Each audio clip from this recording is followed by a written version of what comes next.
तो प्रशासन को चाहिए कि इन अपराधियों की खोज के बजाय इनके द्वारा जो अर्जित धन है, जो गलत तरीके से अर्जित किया गया जो धन है, संपत्ति है, उस पर प्रशासन चोट पहुंचाए। आर्थिक हाँ, उनका जो है, उन्होंने गलत तरीके से कहाँ जमीन लिया है, सरकार उसको जो है सीज करे। कितना पैसा कहाँ इन्होंने लूटपाट कर रखा है, कहाँ किस कंपनियों में इन्वेस्ट किया है या बैंक में रखा है, उसको सरकार अपने कब्जे की समझ से रिश्वतखोरी, भ्रष्टाचार, घोटाला, चोरी, डकैती, अपहरण, हत्या, लूट, जाली नोट का कारोबार, आपको भू माफिया जो किसी की जमीन पर कब्जा करवाना, ये बहुत सारे ये अपराध के तमाम स्वरूप हैं। कि जो लोग हैं इसमें जो सीनियर लोग हैं वो लोग सरकार में हिस्सा भी रहते हैं, सरकार बनाने में मदद करते हैं, उनके खिलाफ सरकार जाएगी? देखिए, नहीं जाएगी तो सरकार की बदनामी होगी। जैसे इस तरह के लोग जो होते हैं, नौका धन कह दिया जाए उनको, तो इस तरह के लोगों को आम पब्लिक भी बड़ा रिगार्ड करने लगता है, तो कहीं ना कहीं एक ट्रेड बनते जा रहा है। आम पब्लिक को कैसे देखते हैं इसमें? देखिए, आम पब्लिक की तो गलती है, तो ये आम पब्लिक की कोई आपराधिक भूल नहीं है। आम ये संस्कारिक उपयोग है, कुछ खास जगहों पर होता है, अब उसको विस्तृत करना चाहिए। बिल्कुल बिल्कुल। आप जो ये बोले ईडी सब जो है, जो प्रवर्तन निदेशालय है, महानिदेशालय, सरकार, ये देखिए ईडी का जो दायरा भी हम बहुत कम देखते हैं, किसी एक आध मामलों में ईडी का उपयोग किया जाता है।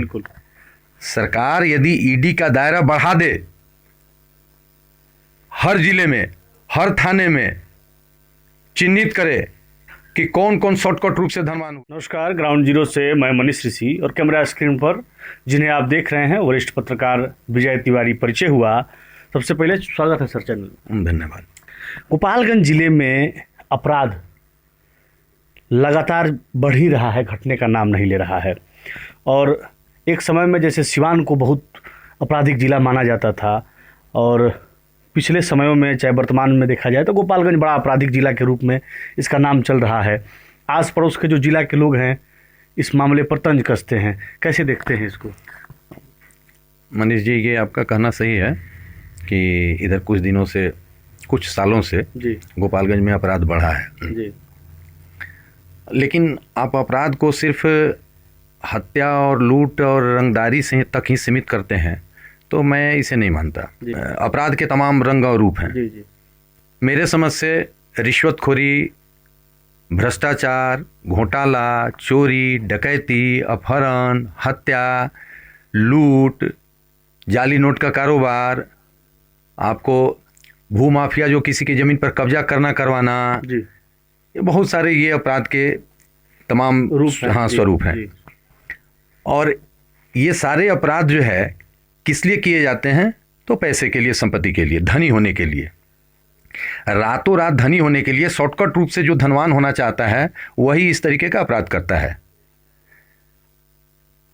हम जो देखते हैं, कोई भी सरकार हो या कोई प्रशासन हो, हम किसी पे आरोप नहीं लगा सकते थे कि वो अपराध करवा रहा है। हर कोई चाहता है कि अपराध रुके, लेकिन किसी के शासन प्रशासन में अपराध कम हो जाता है, कभी ज़्यादा बढ़ जाता है। इन दिनों कुछ सालों से ये अपराध बढ़ा हुआ है, ये आपका बात सही है। हालांकि जब ही जो वर्तमान में नए पुलिस अधीक्षक आए हुए हैं तो हम देख रहे हैं कि बड़ा अच्छा कार्य कर रहे हैं। कई जगह उनको उद्भेदन में किया है बहुत सारे मामलों का उन्होंने, और लगातार वो इस पर निगरानी रख रहे हैं और कार्रवाई भी कर रहे हैं। इसके बावजूद हम ये कहना चाहते हैं कि आखिर ये अपराधी अपराध करते क्यों हैं? करते क्यों हैं? क्योंकि जब कांड का उद्भेदन भी होता है, लोग पकड़े भी जाते हैं, जेल भी होता है, लेकिन इसकी पुनरावृत्ति होती ही जा रही है। बिल्कुल बिल्कुल होती रहती है, रुकती नहीं है। तो इसके पीछे एकमात्र मकसद होता है रातों रात शॉर्टकट रूप से धनी हो जाना, अमीर हो जाना। तो अमीर होने के लिए गलत तरीके से धन इकट्ठा करना, जमीन लेना, जमीन कब्जा करना, या किसी का मकान संपत्ति कब्जा करना, या कोई भी गलत काम करना, ये सारा ऐसा मामला है कि सब अपराध यही अपराध है। तो प्रशासन को चाहिए कि इन अपराधियों की खोज के बजाय इनके द्वारा जो अर्जित धन है, जो गलत तरीके से अर्जित किया गया जो धन है, संपत्ति है, उस पर प्रशासन चोट पहुंचाए। आर्थिक हाँ, उनका जो है, उन्होंने गलत तरीके से कहाँ जमीन लिया है, सरकार उसको जो है सीज करे। कितना पैसा कहाँ इन्होंने लूटपाट कर रखा है, कहाँ किस कंपनियों में इन्वेस्ट किया है या बैंक में रखा है, उसको सरकार अपने कब्जे में ले। कौन सा मकान इन्होंने गलत तरीके से ले लिया या गलत तरीके से अर्जित पैसे से बनवाया, उसको सरकार पकड़े, उसको सरकार कब्जा करे, सरकार उसको अपने नियंत्रण में ले, तब जाकर अपराध रुकेगा। मेरे समझ से ईडी का जो उपयोग है कुछ खास जगहों पर होता है, अब उसको विस्तृत करना चाहिए। बिल्कुल बिल्कुल। आप जो ये बोले ईडी शब्द जो है, जो प्रवर्तन निदेशालय है, महानिदेशालय, सरकार, ये देखिए ईडी का जो दायरा भी हम बहुत कम देखते हैं, किसी एक आध मामलों में ईडी का उपयोग किया जाता है। बिल्कुल। सरकार यदि ईडी का दायरा बढ़ा दे, हर जिले में, हर थाने में चिन्हित करे कि कौन कौन शॉर्टकट रूप से धनवान हुआ, बिना कोई काम किए, बिना कोई व्यवसाय किए, बिना कोई रोजगार किए, बिना कोई नौकरी किए, या रोजगार किया तो छोटा रोजगार किया और धन उसका जो है दिख रहा है बहुत ज़्यादा, लाखों करोड़ों में दिख रहा है, तो कैसे आ गया? ये शॉर्ट टर्म कहाँ? तो शॉर्ट टर्म में ये कैसे धन, इतना धन कहाँ से आया? सरकार इसकी जांच करे, उसको पकड़े, उस पर चोट पहुंचाए। जिस दिन धन पर हथौड़ा चलना शुरू हो जाएगा और ये लार्ज स्केल पर, बड़े मात्रा में, बड़ी संख्या में जब ईडी द्वारा या स्थानीय प्रशासन द्वारा जब कार्रवाई शुरू होगी, तो मैं दावे के साथ कह सकता हूं कि निश्चित रूप से अपराध में कमी आएगी, अपराध पर काबू पाया जा सकेगा, अपराधी जो है भागेंगे। इस तरह के जो लोग हैं, इसमें जो सीनियर लोग हैं, वो लोग सरकार में हिस्सा भी रहते हैं, सरकार बनाने में मदद करते हैं, उनके खिलाफ सरकार जाएगी? देखिए, नहीं जाएगी तो सरकार की बदनामी होगी, नहीं जाएगी तो सरकार के ऊपर कलंक लगेगा। देखिए, सिर्फ सरकार को हम इसके लिए दोषी नहीं ठहरा सकते, इसलिए कि आज सरकार में कोई और है, कल सरकार में कोई और आता है, और ये अपराध जो है, ये संगठित अपराध हमेशा से होते रहा है। तो इस पर चोट पहुंचाने के लिए सरकार को एक खास जो है एक दिशा तय करना होगा कि किस दिशा में हम काम करें ताकि अपराध पर नियंत्रण पाया जा सके, अपराधियों पर काबू पाया जा सके, चाहे वो सत्ता में बैठे लोग हों या सत्ता के बाहर लोग हों।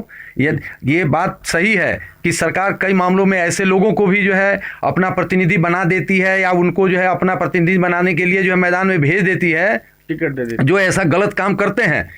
कई बार आम जनमानस में ये बातें चर्चा में आती है, तो क्या जनता जानती है? और सरकार के पास इतने सारे सूत्र हैं, सरकार के पास इतना इंटेलिजेंस है, उसको पता नहीं चलता कि कौन क्या काम कर रहा है। तो सरकार को, प्रशासन को ऐसे लोगों पर नियंत्रण पाना चाहिए। और जो आज से कुछ दिनों पहले तक अपराधी डकैती, अपहरण, हत्या, रंगदारी, ये सब चलता था, उसमें वर्चस्व की लड़ाई होती थी, ये सब होता था। अभी उसमें कुछ दिनों से देखा जा रहा है, लगभग 5-7 सालों से जो ये बात सामने आई है कि जितने बड़े बड़े अपराधी थे, ये सब जमीन के कारोबार में लग गए।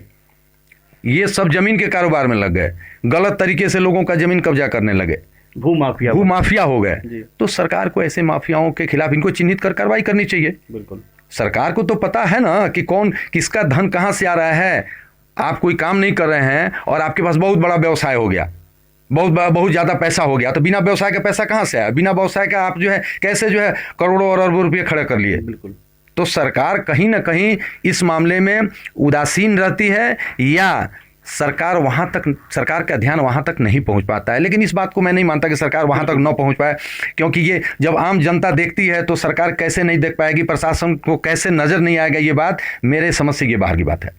अच्छा, इससे जैसे इस तरह के लोग जो होते हैं, नौका धन कह दिया जाए उनको, तो इस तरह के लोगों को आम पब्लिक भी बड़ा रिगार्ड करने लगता है, तो कहीं ना कहीं एक ट्रेड बनते जा रहा है। आम पब्लिक को कैसे देखते हैं इसमें? देखिए, आम पब्लिक की तो गलती है, तो ये आम पब्लिक की कोई आपराधिक भूल नहीं है, आम ये संस्कारिक भूल है, जो इसका वो नैतिक भूल है, नैतिक चूक है। जो पहले मोरल साइंस पढ़ाया जाता था, जो नैतिक शिक्षा जो दी जाती थी, उसके लिए एक अलग विषय होता था। अब अगर विषय है भी तो लोग उस नैतिक शिक्षा को ग्रहण नहीं कर रहे हैं बच्चे। हमको कैसा प्रतिनिधि चुनना है, कैसे लोगों को सम्मानित करना है, कैसे लोगों को अपने बीच में आदर देना है, ये बात कौन सिखाएगा? ये बात आदमी घर से सीखता है, अपने परिवार से सीखता है, अपने माता पिता, बड़े बुजुर्ग, गांव, अपने जो हित कुटुंब लोग हैं वहाँ से सीखता है, विद्यालय में सीखता है, फिर आसपास के समाज से सीखता है। तो ये जो है सामाजिक मुद्दा है। आप जो ये बात बोल रहे हैं ये सामाजिक विषय है, जो सम्मान देना और न देना, ये बात जरूर है कि अब अचानक जो लोग गलत तरीके से आगे बढ़ गए पद के मामले में या पैसे के मामले में, तो लोग उनको उनके प्रति जो है कुछ आकर्षण बढ़ जाता है। तो ऐसा नहीं होना चाहिए। लेकिन ये चलते इसमें संख्या बढ़ रही है, लोग देख रहा है कि शॉर्ट टर्म में ऐसे आए और यहाँ से यहाँ हम आ गए। तो सरकार को इसके लिए जो है, देखिए, इसके लिए जो है नैतिक शिक्षा का पाठ पढ़ाना चाहिए बच्चों को विद्यालयों में, या पढ़ाया जाता है तो उसको ग्रहण कराना चाहिए, उसके लिए विशेष ध्यान देना चाहिए। ये थोड़ा आप जो ये विषय बोल रहे हैं, ये अपराध से विषय नहीं है, ये घर और स्कूल और बाहर समाज, ये उस स्तर का विषय है, वहाँ एक सामाजिक विषय है। वहाँ अगर आदमी किसी गलत व्यक्ति को जो है आदर देने लगता है तो जाहिर है कि उसके इसका मतलब जो है उसको जो है घर से जो पाठ पढ़ना चाहिए था, जो संस्कार का, चरित्र का, जो आचरण का, उसको घर से जो है सही आचरण नहीं मिला, घर से बाहर जो विद्यालय में मिलना चाहिए था वहाँ नहीं मिला, या समाज में जो मिलना चाहिए था वहाँ नहीं मिला, इसलिए वो ऐसा करते हैं, वरना इसका और कोई कारण नहीं हो सकता। बहुत बहुत धन्यवाद समय देने के लिए। तो जिला गोपालगंज के पुलिस कप्तान महोदय से और बिहार सरकार के मंत्री, मुख्यमंत्री, तमाम लोगों से ये निवेदन हम अपने ग्राउंड जीरो के माध्यम से करना चाहेंगे कि इस तरह के लोगों को चिन्हित किया जाए और भ्रष्टाचार पर नकेल कसने के लिए और तमाम बिहार को अपराध मुक्त करने के लिए ये एक बड़ा कदम हो सकता है। आप देखते रहिए ग्राउंड जीरो। मैं हूं मनीष ऋषि। धन्यवाद।